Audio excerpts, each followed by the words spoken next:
자, 24페이지에 보시면 24페이지에 있는 초점 집단 기법이나 델파이 기법도 전부 자료 수집 방법이지요.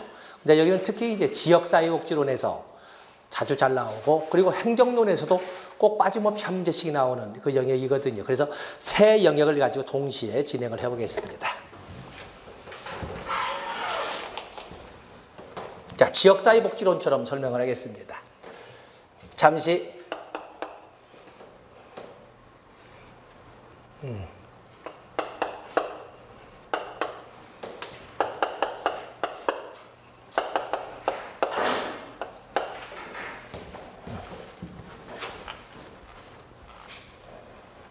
그냥 지역은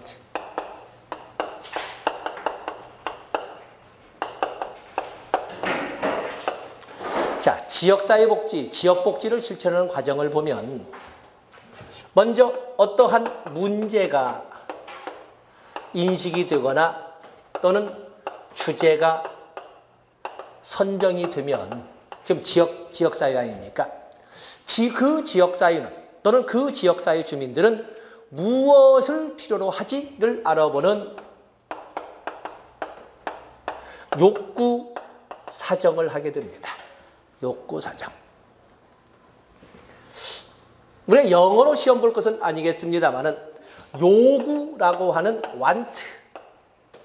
want의 개념과 욕구라고 하는 need의 개념을 이렇게 곧잘 혼용을 하는데, want는 본인, 클라이언트 본인의 생물학적 욕망이라고 생각하시면 됩니다.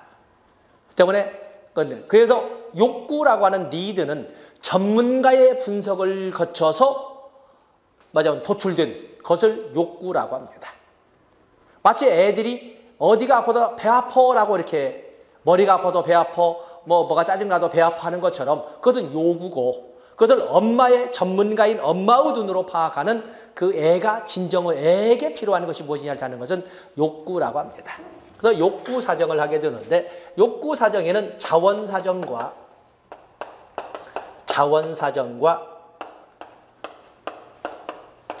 욕구 사정으로 이렇게 나눠봅니다.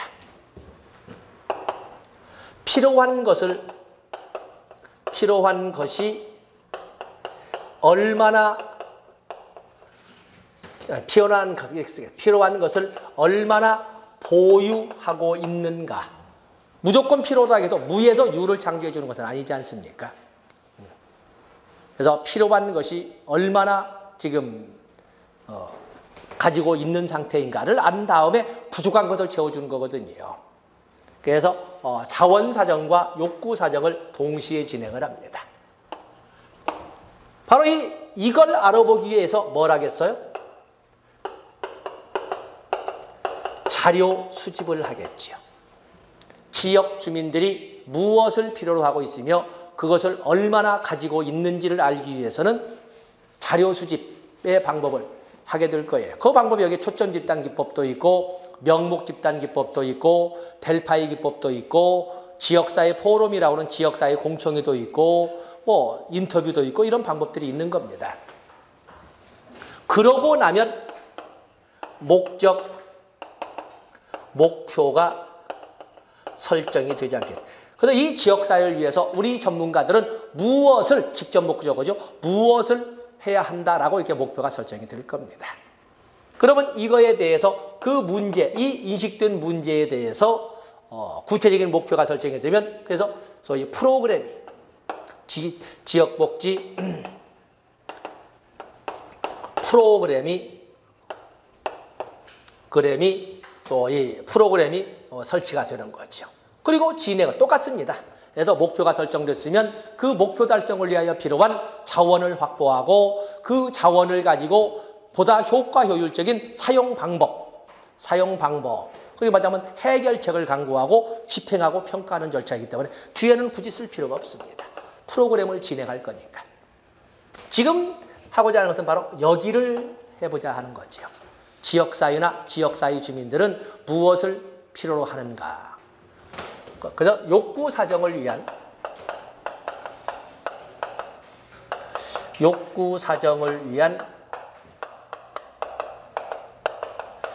자료 수집, 욕구 사정을 위한 자료 수집을 우리가 설정해 볼 수가 있습니다. 여기에 가장 대표적인 것은 뭐 여러 가지 그 대표적 출제되는 것들 중에서 본다면 지역사회 포럼. 지역사회 포럼은 우리가 공청회라고도 하지 않습니까? 공청, 지역사회 공청회 또는 지역사회 공개 토론회 뭐 이렇게 합니다. 이 지역사회 공청회 또는 지역사회 공개 토론회는 공개 장소에서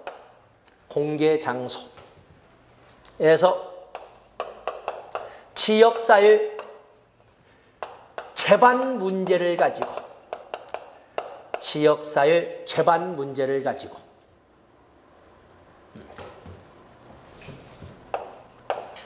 자유 토론을 허용함으로써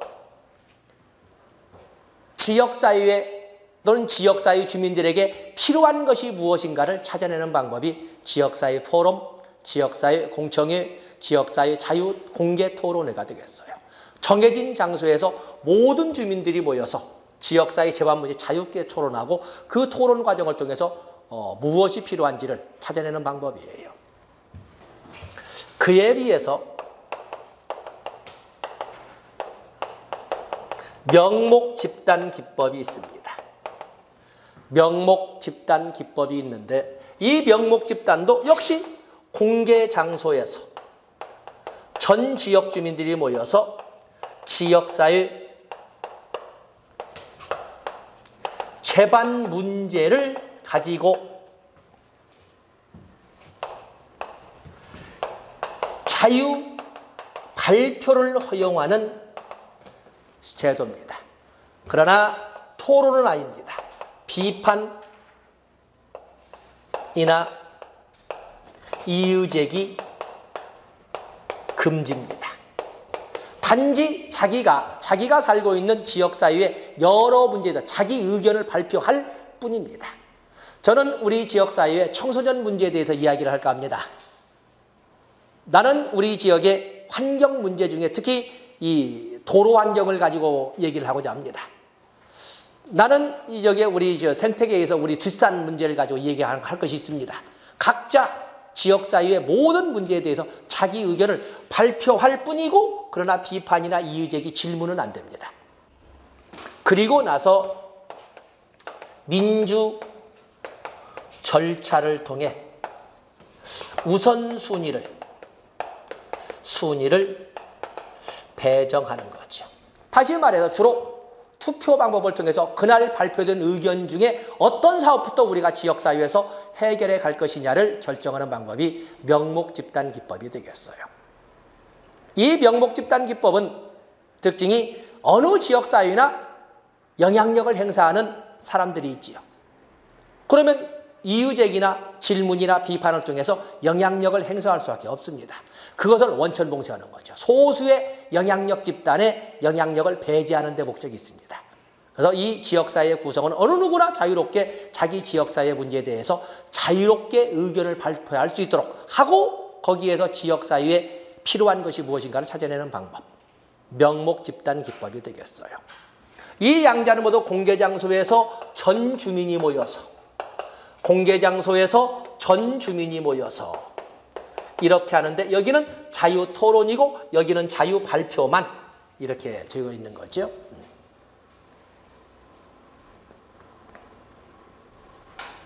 한번 집에서 명목집단 한번 해보세요.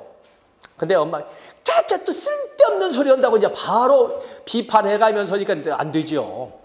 우리 애들이 뭘 필요로 하는가. 거꾸로 애들도 엄마가 뭘 필요로 하는가. 아까 저한테 어디 갔나. 주셨으면 엄마도 원두커피 좋아한다는 것을 애들도 알게끔 해줘야 되는데 엄마는 언제나 막대커피를 먹는 줄만 알고 있고 엄마도 상당히 이 가을에 이 책 넓은 모자를 쓰고 테라스에서 이런 분위기 좋아한다는 걸 모르고 엄마는 언제나 몸빼 같은 통 넓은 바지를 입는다고 생각을 하고 있거든요.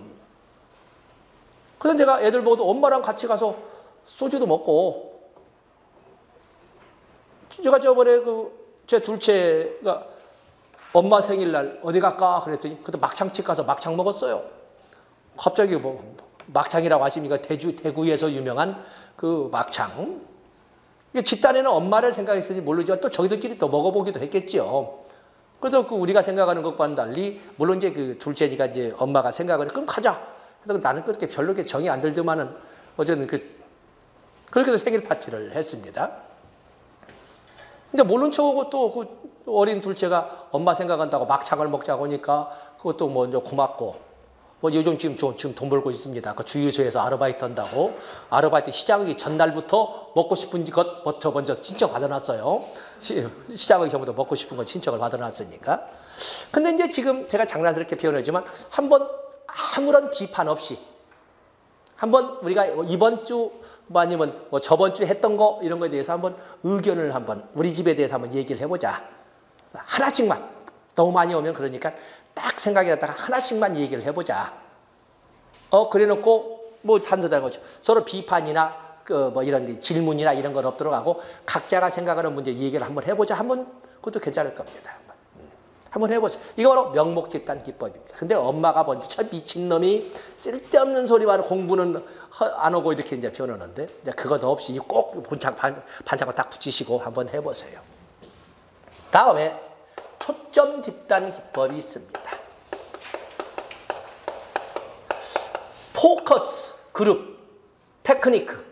이게 FGT 이렇게 쓰는지요. 근데 굳이 영어로 내가 써야 되는지 그건 이제 의심스럽습니다만은 어쨌든 초점 집단 기법이라고 하는 것은 이것도 물론 공개 장소에서 한다는 것은 다 알고 있습니다. 공개 장소. 그런데 전 주민이 아니라 이해 관계자들만 모여서 지역 사유의 재반 문제가 아니라 지역 사유의 특정 문제를 가지고 지역 사유, 그 특정 문제이기 때문에 굳이 다 모일 필요 없지요. 그 문제에 이해 관련 당사자들만 모여서 하는 거죠. 특정 문제, 그래서 포커스가 있는 거죠.를 가지고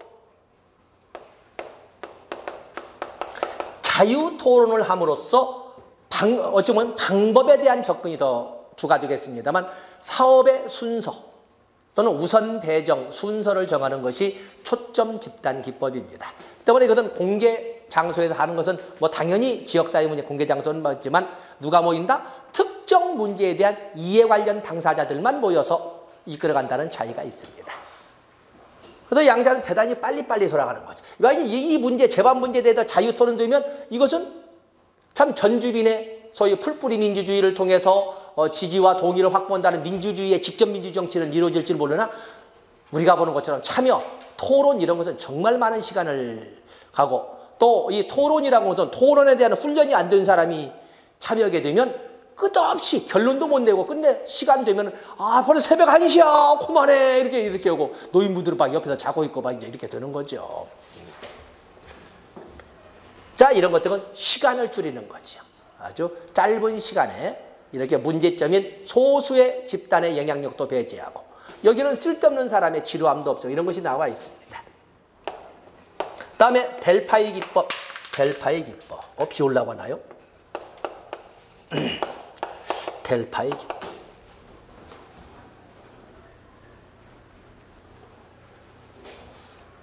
어떤 우리 민족의 그 올레 기법, 그 빠른 거 아시지요? 아까 11시에 제가 쉬는 시간에 아까 나갔더니 번개가 이쪽 모 섬에 서 있었어요. 그래서 어떤 놈이 들어갈까 했더니 벌써 4팀 가족이 모여서 소주 각각 3병씩 먹고 벌써 집에 왔대. 하여튼 빠름이지요. 하여튼 소주가 중요한 것이 아니라 섬까지 들어가는 그 정성이 대단하지 않습니까? 어쨌든. 자, 이 델파이 기법이라고 하는 것은 델파이 기법은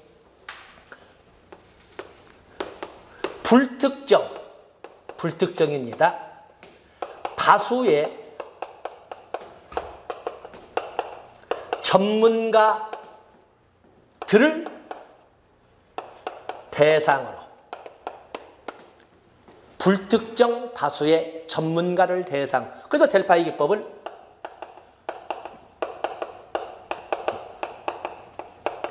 전문가 기법이라고 하는 겁니다. 일반인 이런 소리 나오면 무조건 틀린 거예요. 이건 전문가들만 대상으로 하는 거예요. 불특정 다수의 전문가들을 대상으로 반복되는 그냥 먼저 이거부터 씁시다. 정보를 공유하면서 반복되는 질의응답 과정으로 질의응답을 통해서 최선의 해결책에 접근해가는 또는 사업 추진의 우선순위를 배정해가는 이런 방법을 델파이 기법이라고 합니다. 선생님께서도 아마 자녀분들의 그 책에 보는 초점이 아직도 여전히 재고에 안 보셨다면 그리스 로마 신화를 보면은 거기 보면 곧잘 델파이 신전에 신탁을 해야 되겠다 이렇게 나올 겁니다. 바로 이제 그 기법입니다. 거기 만화를 보면은 뭐 하루 이틀 사이에 이렇게 잠시 바람 쐬고 났더니 바람 쐬는 것 같이 보이는데 그것은 보통 몇 달 걸리는 장거리 여행입니다. 말하자면 장시간 여행이죠. 어떤 문제가 있으면 불특정 다수의 전문가들에게 반송 봉투를 동반해서 같이 넣어서 질의를 합니다. 그리고 거기에서 반송 봉투로 응답이 오면 그 응답 중에 다수의 여러 의견을 분류해서 다수의 의견만 남기고 소수의 의견은 폐기합니다. 그리고 그 다수의 의견만을 가지고 다시 그들에게 질의응답을 합니다. 그러면서 정보를 공유해요. 앞선 질의에 많은 분들이 응답을 해주셨는데 이러이러한 의견들이 나왔습니다. 그중에 이번에는 이들 의견 중에 다수의 의견인 이것만을 가지고 질의를 합니다. 소수의 의견, 그 의견들을 누가 이런 응답을 했다는 누구라는 말은 않지만 이런 의견들이 있었다는 것을 다 같이 공유하고 이 다수의 불특정 다수의 전문가들은 누구인지는 서로 모릅니다. 서로 모르지요. 그래서 여러 번에 걸친 반복되는 질의응답을 통해서 점차 좁혀가는 거죠. 좁혀가서 최선의 해결책이라든지 아니면 사업 배정의 우선순위라든지 이런 것들을 결정하는 것이 델파이 기법, 전문가 기법이라고 합니다. 이해는 가시죠? 델파이 기법. 또 그런가 하면은 거기 보면은 주요 정보 제공자 기법. 주요 정보 제공자 기법. 주요 정보 제공자 기법은 제가 거기 바로 24페이지에 이렇게 해놨군요. 뭐냐면 직접 당사자, 문제 관련 직접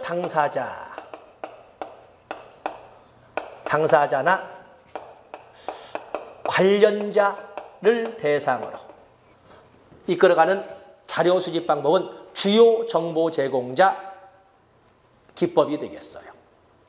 만약에 내 애가 일을 저질렀다면 그 문제에 대해서 누구한테 질문을 해야 되겠어요?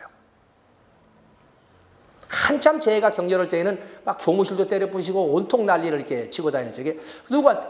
역시 부정적으로 보는 선생님이나 긍정적으로 보는 선생님이나 선생님에게 질문을 해야 되고 또 담임 선생님에게 물어봐야 되고 또 그런가 하면 그 친구들, 그 반 애들에게 물어봐야 되고 그리고 앞에 있는 자주 다니는 분식집 또 아니 24시 편의점 이런 그 내 애들과 언제나 직접적으로 접촉하는 애들이 가장 가까운 정보를 주게 될 거예요. 그래서 어떠한 지역사회 문제에 대해서 특히 여기 이해 관련 당사자라고 하지만 이해 관련 당사자인지 아닌지도 사실은 요즘에 하도 세상이 하수상하다 보니까 많은 사기꾼들도 막 개입되잖아요.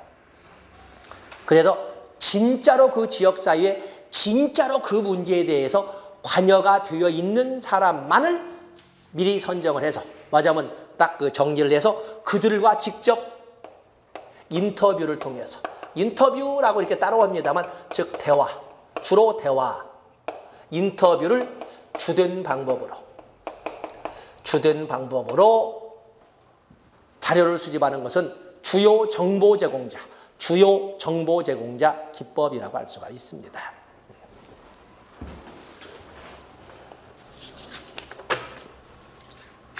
또 그런가 하면은 25페이지에 오면 내용 분석법을 좀 제가 길게 쓰고 있는데 내용 분석법.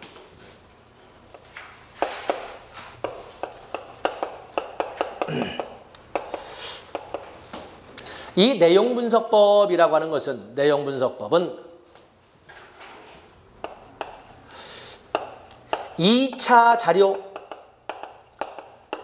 분석법입니다.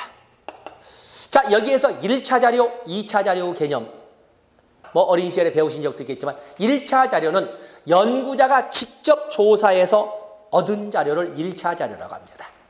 연구자 또는 조사자가 직접 개입해서 얻은, 정리한 이 자료, 연구자가 직접. 그에 비해서 2차 자료는 다른 사람에 의해서 만들어진 자료를 2차 자료라고 합니다. 다른 사람에 의해서 만들어진 자료를 2차 자료라고 이렇게 합니다. 그 때문에 이 내용분석법은 이미 만들어져 있는 기존의 통계 자료 또는 뭐 기사 또는 기록 등을 대상으로 자료를 수집하는 방법은 내용 분석법이 되겠어요. 여기는 조사자가 직접 관여하지 않기 때문에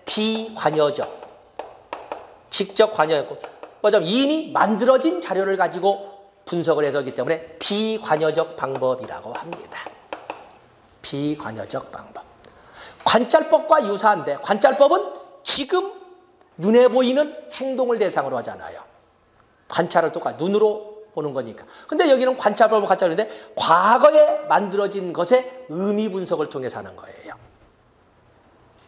행동 분석이 아니라 이거에 담긴 의미 분석을 하는 거죠. 그래서 관찰법과 유사하다.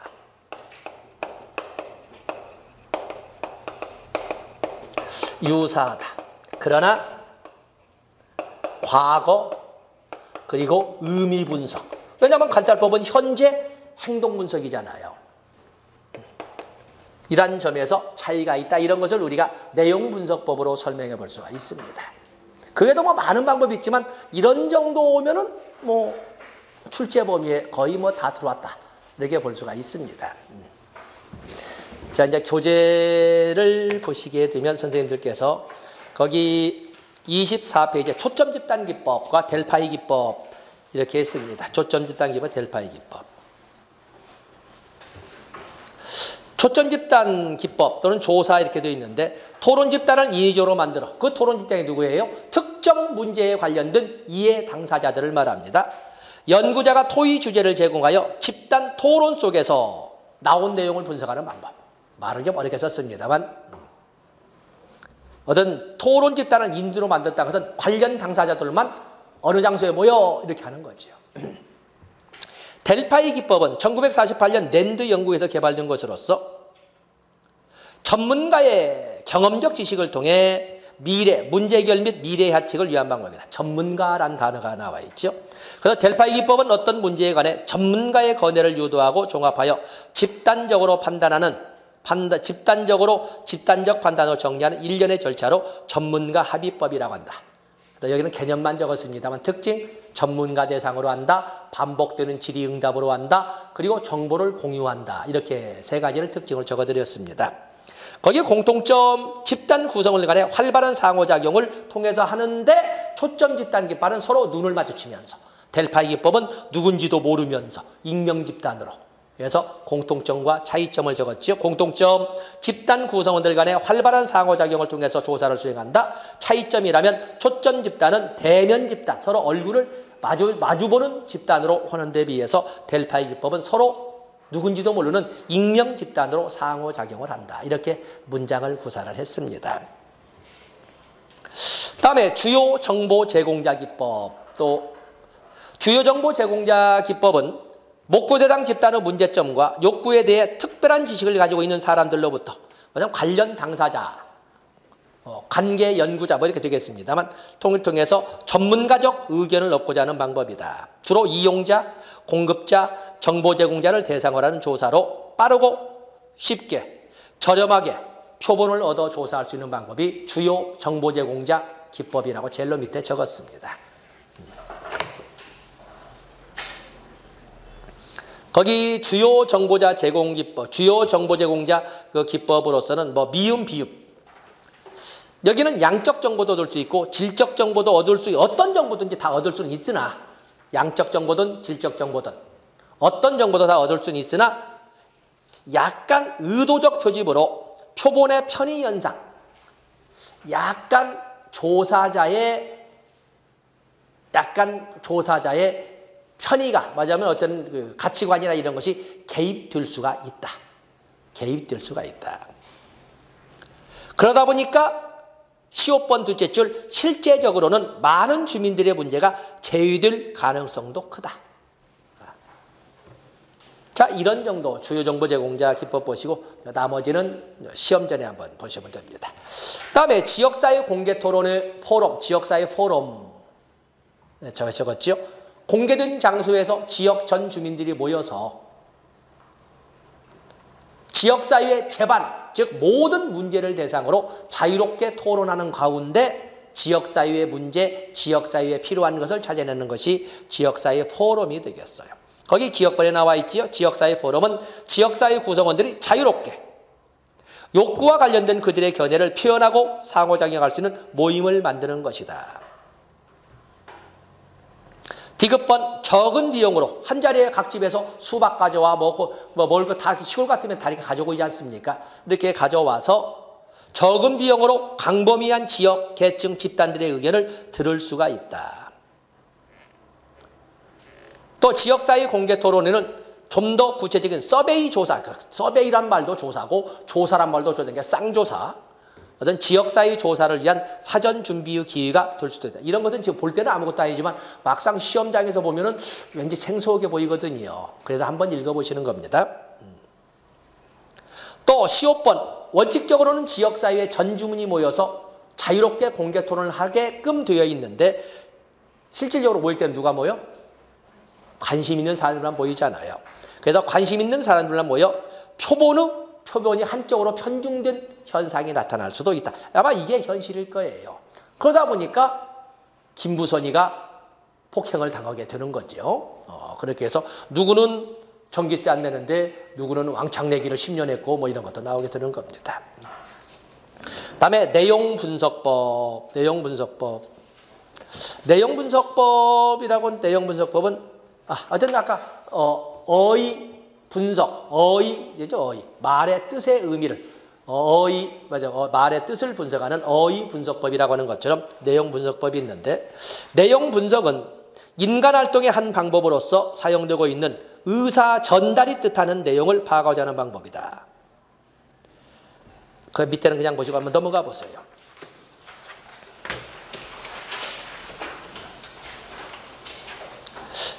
거기에 니은번 체크해서 노트 정리하셨지요? 내용 분석은 비관여적 자료 수집 방법을 활용하는, 그냥 말 뒤에 빼버려, 비관여적 자료 수집 방법이다. 비관여적 자료 수집 방법으로. 거기 니은번에 보시면은 내용 분석의 대상은 인간의 의사소통이 담겨져 있는 기록물로서 출판물, 공문서, 연설문 등등등 역사적인 기록물이 포함된 핵심 단어나 문자나 주제가 된다. 어쨌든 과거에 만들어진 자료의 핵심 단어나 주제나 문자가 분석 대상이 된다. 이미 만들어진 걸로 하다 보니까 절감후 효과가 있다. 경제성이란 말을 비읍번에 쓰고 있습니다. 15번 장기간에 걸쳐 조사를 수행할 수는 없지만, 맞으면 설문조사라고 해서는 그 어떤 시점만 가지고 있기 때문에 장기간에 걸쳐는 없지만 내용 분석은 1000년이 아니라 2000년의 역사도 조사할 수 있잖아요. 옛 문헌을 통해서. 그래서 내용 분석은 역사적 기록물을 통해 장기간 시간 변화 흐름을 파악할 수 있다.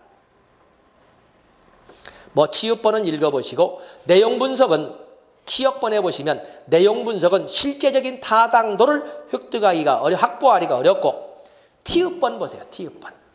내용 분석에 따른 능력 있는 코더, 이 코더는 해독자를 말합니다. 해독자.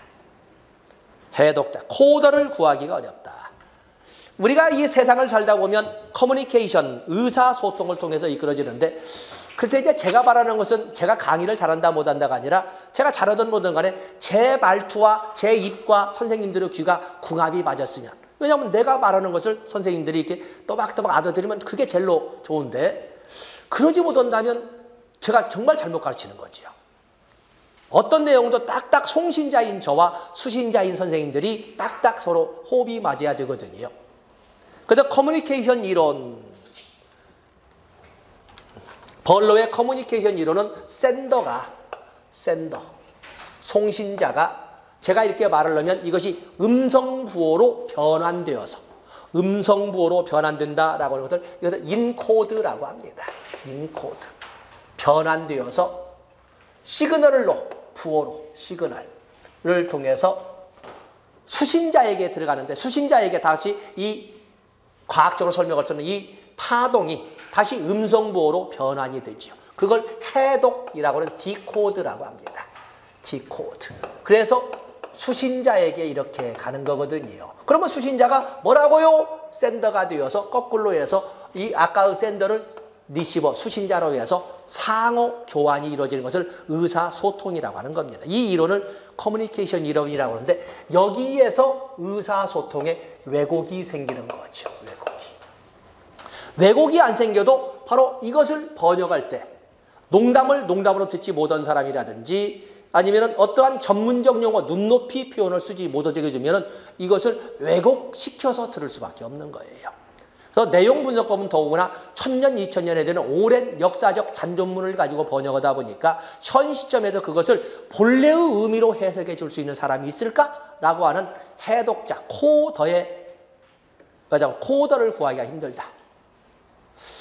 전에 말씀드린 것처럼 불경에 대한 국역화가 왜 안 됐을까라고 할 적에 많은 불교 쪽에서는 아직도 그 부처의 본래의 의미를 번역할 수 있는, 그냥 우리 번역에 너무 속도감을 내다 보면 본질적 의미를 놓칠까 두려워서 연구를 계속하면서도 국역을 좀 늦추고 있다, 이렇게 표현을 하는데 그 말도 상당히 일리가 있다고 저는 이거 받아들이고 있는 겁니다. 그래서 이 코더, 해독자를 구하기가 힘들다는 것이 내용 분석법이고, 그 이후에 제가 이 내용 분석법에다가 2차 자료 분석법이다, 비관여적 기법이다, 이런 그 특징들을 같이 제가 적어드렸습니다. 그래서 거기 보면 내용 분석법의 대상 다시 한번 썼죠. 내용 분석법은 개인이나 사유의 의사소통 기록물인 이런 것 등을 통하여 연구 대상에 대한 자료를 어떻게? 간접적으로 얻는 방법이다. 직접 얻으면 1차 자료인데 간접적으로 얻으니까 2차 자료 기법이 되겠지요. 그래서 내용 분석법은 의사 전달의 동기, 원인, 결과, 영향을 체계적으로 추리하는 방법이다. 나머지는 보시고 2번 체계적이고 객관적이고 양적으로 분석하기 위한 조사 방법이다. 이런 특징들 한번 쭉 보십시오. 다음에 나머지는 좀 깊이 드러났습니다. 한 번쯤 출제가 된 적이 있어서 그 박스 분석 단위, 기록 단위와 맥락 단위로 이렇게 나눠보죠. 맥락 단위는 맥락은 상황을 말합니다. 그때 어떤 상황이었을까? 맥락 단위가 있습니다. 삼국사기에 보면 김제상 설화 또는 박제상 설화가 있습니다. 신라의 왕이 한 번도 웃지를 않고 언제나 침울하니까 김제상이, 또 이제 삼국여당 박제상이라고 합니다. 왜 그러십니까? 그랬더니 고구려에 끌려가 있는 동생이 보고 싶다. 그러니까 그 김제상이 은밀히 잠입하고 뇌물작전을 써서 동생을 빼냅니다. 동생을 빼내지요. 그래도 왕이 웃지 않으니까 왜 그러십니까? 그랬더니 일본에 끌려가 있는 동생도 보고 싶다. 그러니까 김제상은 집에도 들리지 않고 바로 그 길로 배를 띄워서 일본을 떠납니다. 그때 그 김제상의 가족으로는 딸 셋과 부인이 있었는데 부인과 막내딸이 아버지 남편이 왔다고 하니까 정신없이 나왔는데 또 바로 일본으로 떠났다고 하니까 높은 상등성이에 가서 남편을 보고자 하지만 남편을 실은 배는 멀리 이미 망망대해를 떠나가고 있고, 그 과정을 서마자면 그 한없이 바라보고 울다가 망부석이 되었다네 하는 것이 그 김제상 설화거든요. 바로 이런 그 기록이 남았던 그때의 상황은 고구려의 내정 간섭을 받던 시대였는데, 때마침 백제가 신라에다가 나제 동맹을 체결하자라고 요구를 했던 때였어요. 근데 사실 신라는 고구려의 내정관들이 싫어서 벗어나고 싶지만 왕의 동생이 볼모로 잡혀가 있으니까 참아하지 못했던 거거든요. 그때 장수왕이 막 평양천도를 했던 때인데 그래놓고 김재상이가 동생을 빼내오니까 433년 6년 후에 나제동맹을 결성해서 고구려를 밀어내기 시작하는 거예요. 그렇게 해서 이런 과거의 기록물이지만은 그때의 상황도 맥락단위라고 그러죠. 상황도 역시 분석의 대상이 된다 하는 것처럼 옛날 그 선생님들 아마 자녀분들의 일기장 갖고 있는 분들도 있지요. 그래서 문들 이렇게 보면은 아 그때 그랬었나 이런 내가 체크를 하지 못했던 얘가 이럴 때 굉장히 서운했었나. 왜냐하면 형제 간의 갈등도 있고 그러는데 둘째 놈은 말이 따발따발하니까 많은 할머니라 이렇게 관심사가 되지만 큰 놈은 말 수가 없으니까 내가 봐도 이렇게 약간 겉돌잖아요. 겉도는 이제 그럴 때 그 개 표정이 맞아면 그 개의 느낌이 오랜 세월이 지나서 이렇게 십수년이 지나서 이렇게 보면은 아 그렇겠구나 이렇게 보기도 하거든요. 그래서 어떠한 기록 단위로도 내용을 분석할 수도 있고 그때의 시대 상황, 역사 상황을 통해서도 역시 내용을 분석할 수가 있다. 그래서 기록 단위, 맥락 단위라고. 기록 단위는 뭐 단어나 주제나 인물이나 문장이나 단락 뭐 이거 큰 내용까지 볼 것도 없고 이렇게. 그래서 기록 단위는 이런 것 등이 분석의 대상이 된다라고 했습니다. 다음에 거기 2차 자료 분석이 나와 있지 않습니까? 2차 자료. 아까 말씀드린 건 여기 간단하게 2차 자료 여기에서 설명을 하고 넘어갔습니다만 연구자나 조사자가 직접 발로 뛰어서 만든 자료가 아닌 누군가에 의해서 이미 만들어진 자료를 2차 자료라고 합니다. 그래서 거기 2차 자료 나와요. 2차 자료. 2차 자료는 디귿번에 보시면 조사 목적에 도움을 줄 수 있는 기존이란 단어가 핵심이죠. 이미 만들어진 이 말입니다. 기존의 모든 자료로 조사자가 직접 자료를 수집하거나 작성한 1차 자료를 재료한 모든 자료는 2차 자료라고 부른다. 거기 2차 자료 수집의 방법과 단점이 아래 따로 목차로 이렇게 나와 있죠. 당연히 2차 자료는 기존에 만들어진 자료를 가지고 하다 보니까 시간과 노력이 절감되고 이미 기존의 자료에서 발생했던 어떠한 가치 편향이 이미 드러나 있기 때문에 맞으면 알려져 있기 때문에 그 기존의 자료 페이지 넘어가 보시면 그래서 조사 대상자의 반응을 굳이 조사자가 고려하지 않아도 됩니다. 그리고 이것은 오랜 역사를 통해서 계속 잔존되고 유지되었기 때문에 거기 미음번에 거기 보면 니을번에 장기간의 변화 분석과 비교 조사도 가능합니다. 그러나 문제는 시옷번에 얼마나 정확할까라는 것은 과거 시점이기 때문에 신뢰도에는 다소 문제가 생길 수가 있다. 이렇게 하는 것이 있고 다음에 그 밑에 비관여적 조사도 역시 여기 내용분석법에다 비관여적이라는 단어를 써서 봤는데 여기는 조사자가 직접 관여를 해서 만든 자료가 아니기 때문에 비관여적 조사라고 했습니다. 니은번 비관여적 연구조사란 연구 대상자를 상대로 별도의 연구를 진행하지 않고 기존에 이미 존재하고 있는 자료를 활용하거나 분석하는 방법. 즉 2차 자료 분석법은 당연히 비관여적 기법이 되지 않겠습니까? 비관여적. 비읍번 장점으로서는 관찰 현상에 대해서 비관여적이기 때문에 연구자나 조사자의 영향력을 줄일 수도 있고 그 당시는 단순히 기록했다 하지만 그 이면에 담겨있는 내용도 이해할 수 있고 또 다양한 특징이 있지만 문제는 거기 리을번에 있는 것처럼 리을번에 있는 장점도 같이 본받지만 자료가 충분할까에 대해서는 좀 우리가 시비를 붙여볼 수가 있다. 이런 걸 설명. 어떤 비관여적 방법은 여기 2차 자료 분석법처럼 니은번을 가지고 선생님들이 개념을 보시면 쉽게 이해할 수가 있습니다. 자, 그래서 자료 수집에 관한 방법은 이런 정도 하고 하나 남았습니다.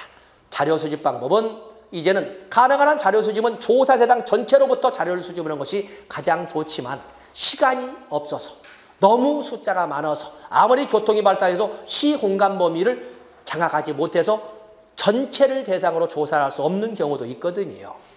그때 하는 것이 대표 집단을 뽑아서 자료를 수집하는 방법을 우리는 표본조사라고 합니다.